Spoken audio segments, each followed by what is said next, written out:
आज की इस कहानी का नाम है बीता हुआ कल। कहानी सुनने से पहले हमारे चैनल को लाइक और सब्सक्राइब जरूर करें। बुद्ध भगवान एक गांव में उपदेश दे रहे थे। उन्होंने कहा कि हर किसी को धरती माता की तरह सहनशील तथा क्षमाशील होना चाहिए।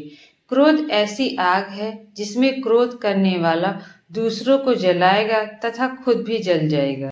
सभा में सभी शांति से बुद्ध की वाणी सुन रहे थे, लेकिन वहां स्वभाव से ही अति क्रोधी एक ऐसा व्यक्ति भी बैठा हुआ था जिसे ये सारी बातें बेतुकी लग रही थी। वह कुछ देर ये सब सुनता रहा, फिर अचानक ही आग बबूला होकर बोलने लगा। तुम पाखंडी हो, बड़ी बड़ी बातें करना यही तुम्हारा काम है। तुम लोगों को भ्रमित कर रहे हो। तुम्हारी ये बातें आज के समय में कोई मायने नहीं रखती। ऐसे कई कटु वचनों सुनकर भी बुद्ध शांत रहे। अपनी बातों से ना तो वह दुखी हुए, ना ही कोई प्रतिक्रिया की। यह देखकर वह व्यक्ति और भी क्रोधित हो गया और उसने बुद्ध के मुंह पर थूककर वहां से चला गया। अगले दिन जब वह उस व्यक्ति का क्रोध शांत हुआ तो उसे अपने बुरे व्यवहार के कारण पछतावे की आग में जलने लगा और वह उन्हें ढूंढते हुए उसी स्थान पर पहुंचा। पर बुद्ध कहाँ मिलते, वह तो अपने शिष्यों के साथ पास वाले एक अन्य गांव निकल चुके थे। व्यक्ति ने बुद्ध के बारे में लोगों से पूछा और ढूंढते ढूंढते जहां बुद्ध प्रवचन दे रहे थे वहां पहुंच गया। उन्हें देखते ही वह उनके चरणों में गिर पड़ा और बोला, मुझे क्षमा कीजिए प्रभु। बुद्ध ने पूछा, कौन हो भाई, तुम्हें क्या हुआ है, क्यों क्षमा मांग रहे हो? उसने कहा, क्या आप भूल गए, मैं वही हूँ जिसने कल आपके साथ बहुत बुरा व्यवहार किया था। मैं शर्मिंदा हूँ। मैं मेरे दुष्ट आचरण की क्षमा याचना करने आया हूँ।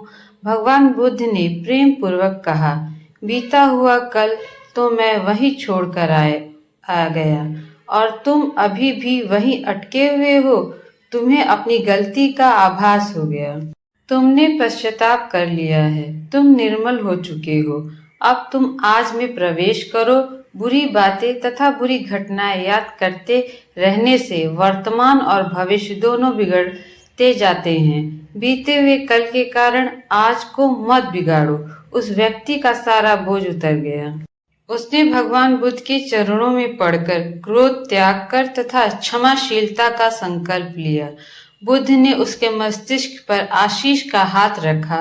उस दिन से उसमें परिवर्तन आ गया और उसके जीवन में सत्य, प्रेम व करुणा की धारा बहने लगी। मित्रों, बहुत बार हम भूत में की गई किसी गलती के बारे में सोचकर बार बार दुखी होते हैं और खुद को कोसते हैं। हमें ऐसा कभी नहीं करना चाहिए। गलती का बोध हो जाने पर हमें उसे कभी ना दोहराने का संकल्प लेना चाहिए और एक नई ऊर्जा के साथ वर्तमान को सुदृढ़ बनाना चाहिए।